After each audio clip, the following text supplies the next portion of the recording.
Welcome to the Into Novus Knowledge Agronomy Podcast, your go-to resource for agronomic insights, technology solutions, and ongoing education.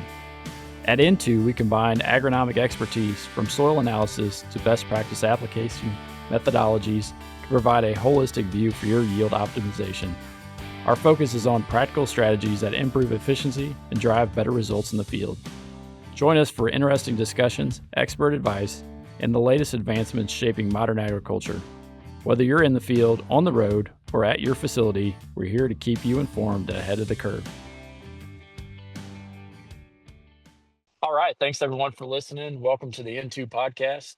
Today, joined with my counterparts, Rodney Phelps in Illinois and Derek Cottrill, Northwest Missouri. How you guys doing?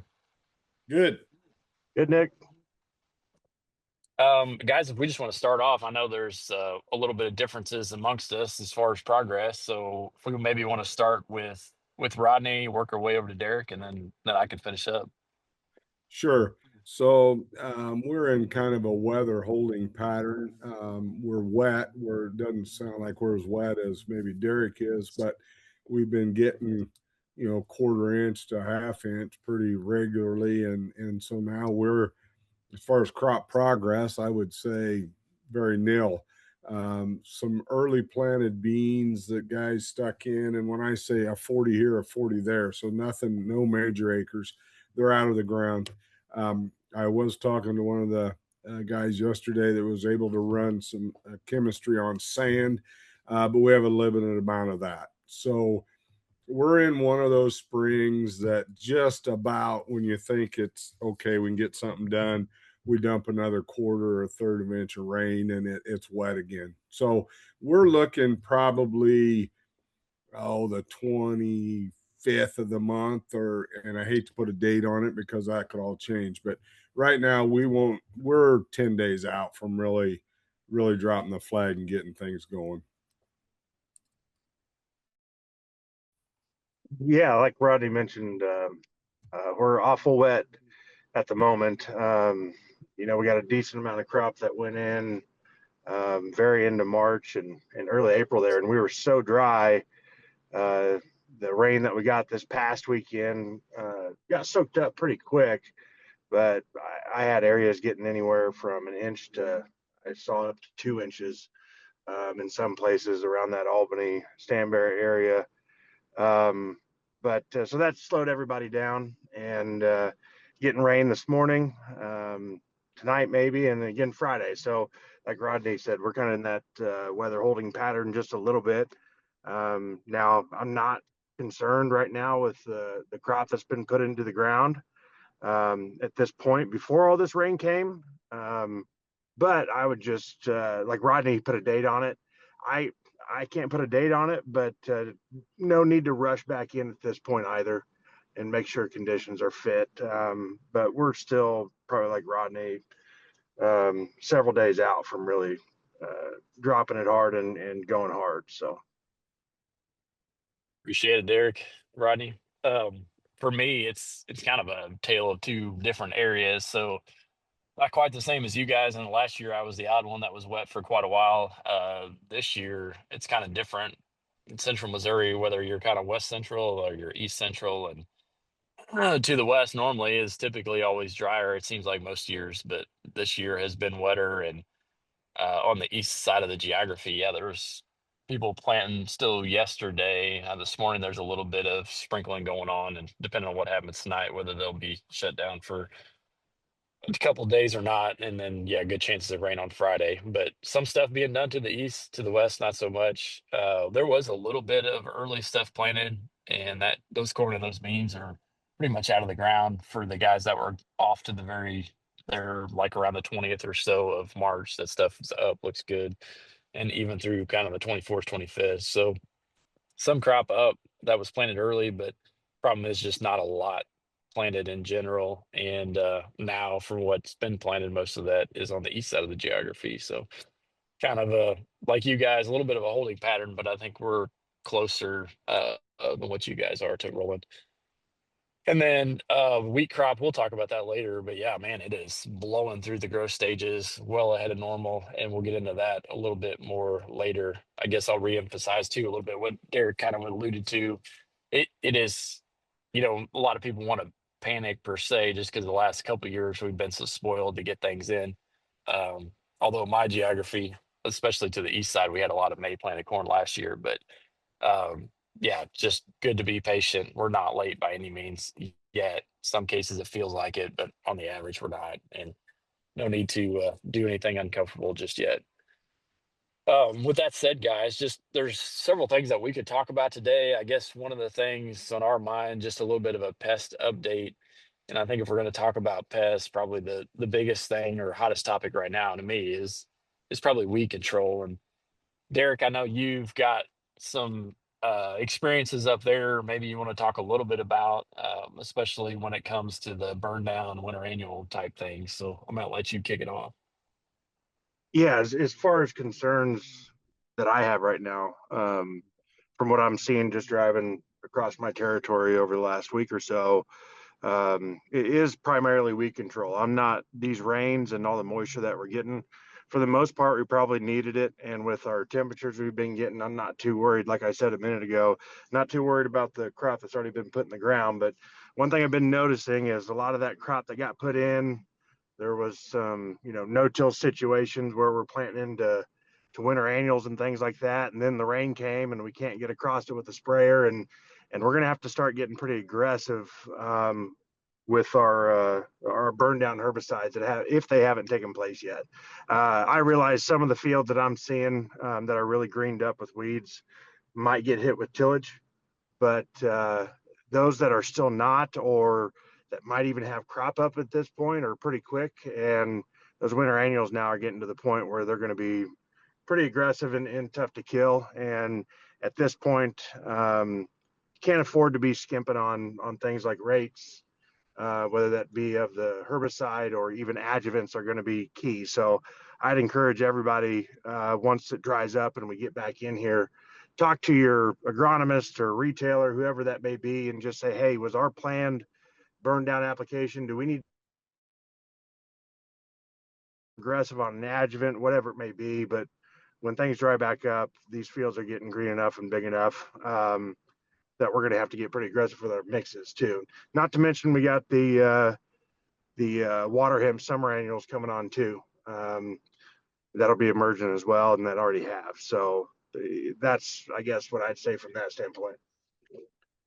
Yeah, Derek, I think to me, that's one of the things that gives me pause for concern a little bit is just, yeah, things are way ahead of normal heat unit wise. So water hemp is ahead of normal, as you should probably expect, and pretty prevalent, at least down here in a lot of fields where either the fall chemistry is wore out or maybe there's not been anything applied yet. But that water hemp is coming. It's coming relatively quickly.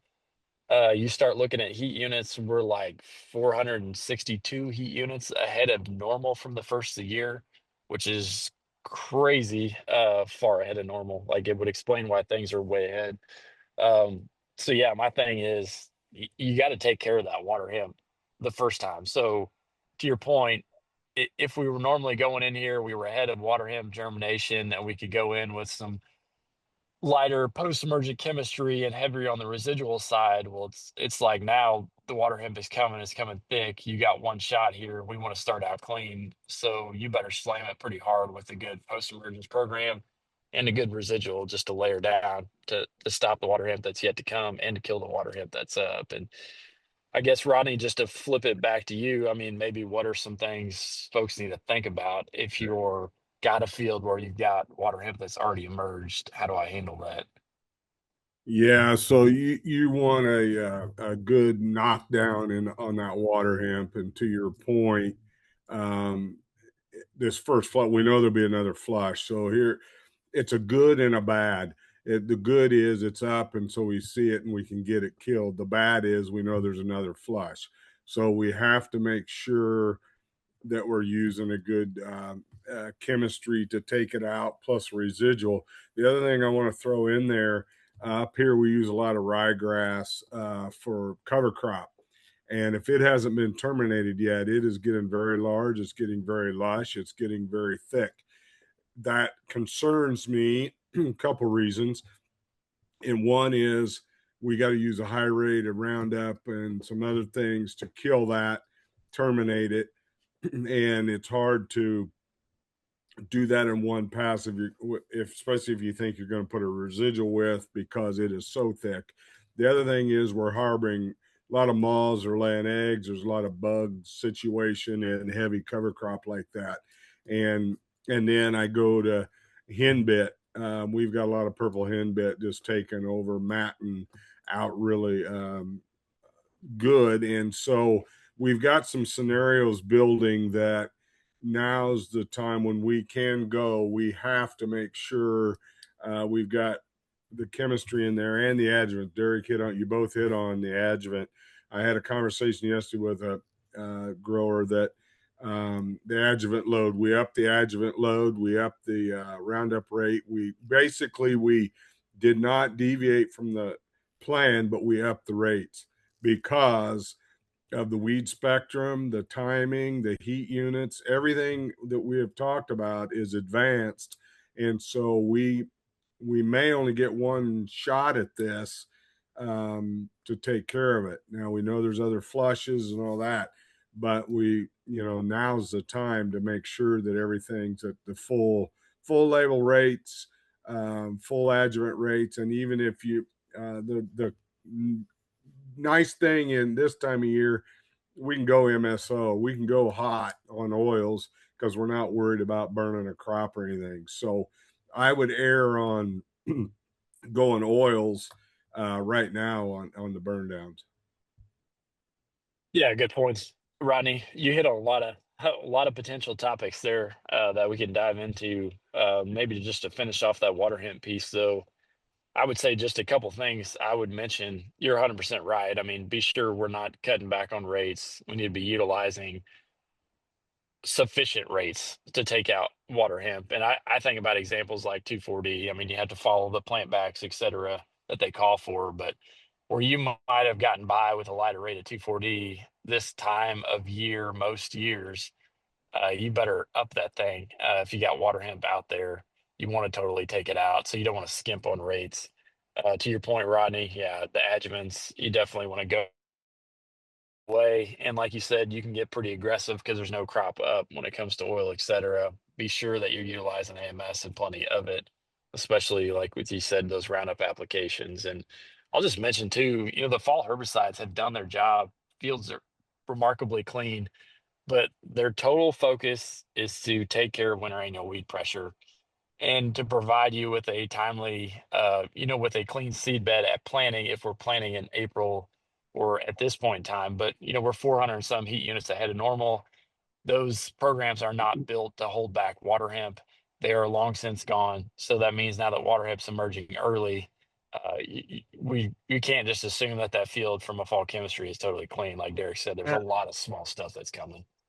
now, Nick, I would say you just kind of alluded to it, but these types of years are what those fall programs are built for, where we warm up early and the winter annuals take off early, and we might not have time to get in there for burn down and things like that. I mean, I'm a fan of a fall program regardless of the year type deal, but this type of year where we got all that early emergence, again, they worked and they've done their job, but this is the type of year that they're even built for and where they're most successful. And so, yeah, you got weeds out there, but that does not mean that the fall application was not impactful.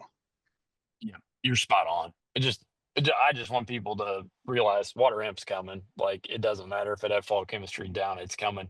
But to your point, what the winter annuals are gone, and we can actually get penetration on those water hemp seedlings, and we can take care of things way better, like you said. Now that we have applied a fall chemistry, um, A couple other things I'm noticing, guys, since we are advanced on heat units, there's some weeds that we haven't talked about for a long time because we went away from yellow chemistries, and that's cocklebur, Jimson weed, lamb's quarter, giant rags, even germinated. So when you get looking, there's a lot of these summer annuals have already started first flush.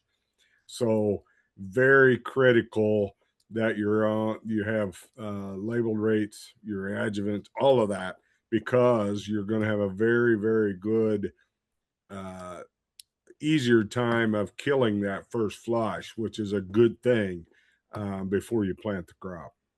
Well, and if you're in an area like me, that has a lot of wet areas, I guess if I if you're in a no-till situation, prioritize what needs to happen whenever it finally dries out and we can do field work. We're talking a lot about weeds here and them all coming up, and I know as that date gets later, we're going to want to plant, but the priority might be to get these weeds taken care of when it finally does dry out. Because I think Nick said it, and Rodney, we get one shot to get after something or at least get ahead of something like water hemp.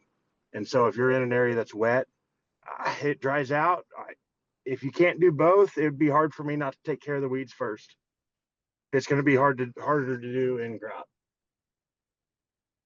Good points, guys. I think one thing going along the lines of the winter annuals, et cetera, Rodney kind of alluded to it, but just insect pest wise, like insect pest pressure is pretty intense this year. It's ahead of normal.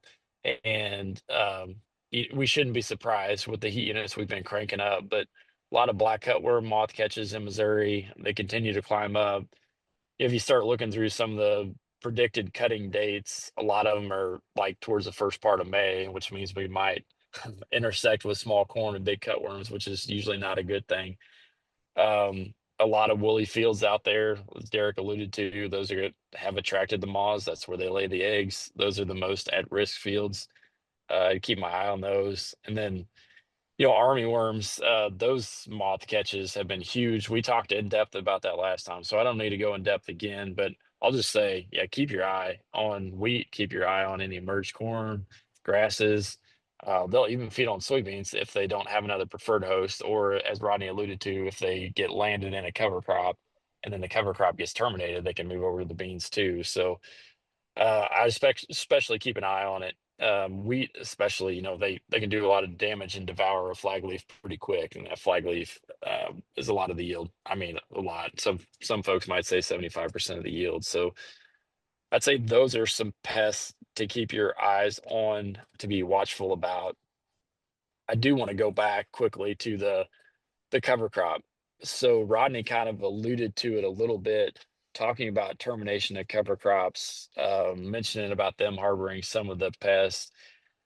I guess as we start getting into termination of those, a lot of at least in my geography, a lot of the early termination before planting has already happened. So we're kind of outside that window. This would be more termination if we're planting green, in my opinion. For us, we're kind of at that knee high or so stage of cereal rye, and I don't like to kill that unless I got the crop planted once we reach that height and on up. But I guess what are some things, guys, we need to think about if we're going to terminate this in crop in terms of products, adjuvants, et cetera, especially namely when it comes to rye or wheat cover crop for us? We want to make sure on the rye that we're full and eat as much Roundup as we can. I would even probably throw some other grass compound in there to make darn sure we get it terminated. And I would probably throw some cheap insecticide while I'm in there, because we know there's bugs in there. The other thing, if I'm following the rye with soybeans, I'm okay with, if you, Derek said, we would much rather you take care of the weeds and terminate that cover crop ahead of planting. But if you think you have to plant before you spray, I'm okay with putting the beans in before terminating the rye, but I'm not on corn. Um, Corn does not like competition. You got to remember that's a grass, rye's a grass, and so is corn. And so you're competing for nutrients and everything else. And so if you're going to plant corn following that, I want you to make darn sure you've terminated the rye before you plant the corn crop. And I don't mean spray it today, plant it tomorrow.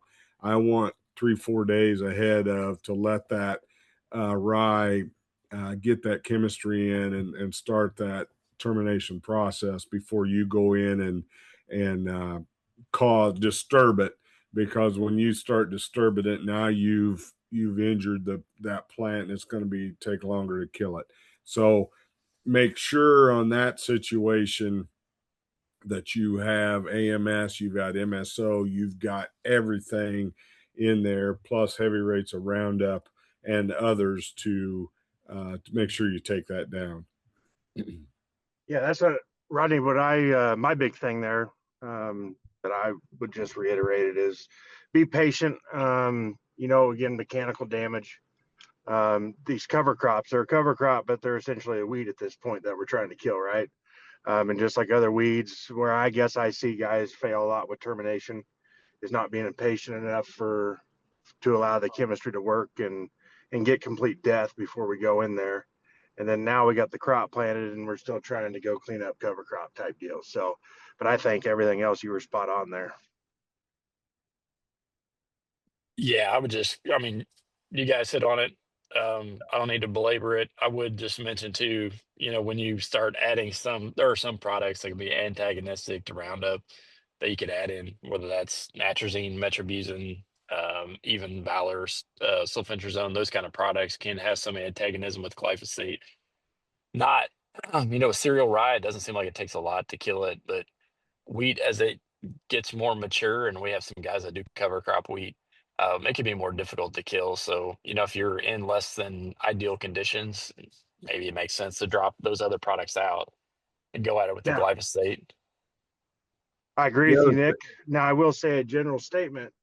A lot of these antagonisms, this is a general statement because there's several that exist, but a lot of them can be overcome by using full rates, full Yeah. AMS loads, full adjuvant loads. So just one more reason besides the weed pressure that we're seeing right now to not skimp on rates and things like that, because some of these chemistries don't always play well. And those antagonisms come out typically whenever we're starting to cut rates. Yeah, that's the point I was going to make too, and glad you jumped in there. But if we're utilizing plenty of AMS and we're utilizing plenty of glyphosate, then it overcomes a lot of that. It's just when we get adverse conditions, and like you said, we're not utilizing the right rates or we're not utilizing the right amount of AMS that we can get ourselves in trouble there. Um, Pretty good shape from here on out. But if we weren't typically, if it was cooler or whatever, we'd want some temperatures up highs really. We'd really like to have in the 60s, but at least in the 50s, and definitely staying above freezing, ideally in the 40s on the low side. So I don't foresee us having a lot of issues there, but just mentioning that. I think Rodney mentioned the select and the clethodim and glyphosate thing. I mean, there is some data on cover crop wheat that it those two together, if you start getting into some pretty big wheat, those two together can have some more synergistic activity or totally take it out. But obviously, like you guys said, utilizing plenty of AMS and high Roundup rates or glyphosate rates can help take that out. I from a cover crop standpoint, I guess those are the things I really wanted to hit on. Um, and if you guys are good with it, I might flip back to wheat just real quick. You guys can add in. I know you probably don't have as much wheat as what we do down here, so you guys jump in wherever you want if you want to. I just want to make the comment that we have been 2 weeks ahead on wheat development all spring. That continues. South I-70, we've got flag leaves that are totally out. We're pushing closer to the boot stage. It looks like we'll be ready for head scab fungicide in 10 days or so, depending on what those future temperatures are. North of 70, we got flag leaves most of the way out. We might be applying head scab fungicide in 14 days or so. That if we are applying before the 1st of May, that would be the earliest I've ever seen it in this geography, which just tells you how far ahead we currently are. Um, I Well, guess and just with a these, go ahead. being so close to the head scab timing as well, with all the moisture and the heat that we're getting, um, that's definitely going to be conducive for disease development. So something to think about. So that also brings another thought process in my head. Oh, I have hardly any wheat, but I'm thinking double crop. So if you're that advanced, you want the best wheat you can, but you also want to make sure you take care of it. and then so you can come right back with a double crop. And that would what a better scenario, get that double crop beans earlier in, and chance of doing better with that double crop bean too. Yeah, you're spot on, Rodney. I mean, I'm sure there will be a slowdown, and it won't happen this way. But right now, the pace it's on for an early harvest. Um, it could be for some of the guys that dry. It could be early June at the pace it's going. But I don't know. Something will probably come along. It does most years and slow things down. A cool period. But you're spot on, man. If things progressing the way they are, that can make for some early double crop beans. And my point on the whole wheat thing is just moral of the story. Don't get caught napping based on the calendar. Some guys have already done that based on nitrogen applications, being out there too late. Like this wheat is well ahead of normal. So just because you normally do head scab on May 10th, most years, it may be a hell of a lot earlier than that if we keep this pace going. The head But scab timing is a 5 to 7 day window, right? So it an ideal, like an optimal window, if you wanted to hit it optimal, you got about 24 hours. Now, you almost never hit it that perfect. But yes, to your point, you got as much, the data says as much as 5 days late. And it is actually, even though some labels like Miravisace say you can apply at heading, all the data says that if you apply at flowering, it's the best control. And if you're going to miss that window, you're better to miss a few days late than a few days early, because the control is better to be late than to be too early. But yeah, it is a really, if you want optimal control out of the fungicide, it's a real tight window, but it's hard to hit that spot on. Well, guys, appreciate the conversation and all the points. Any last topics you guys want to add? Yeah, I will say in my geography, we're forecasted for a frost Sunday night, and so here we are,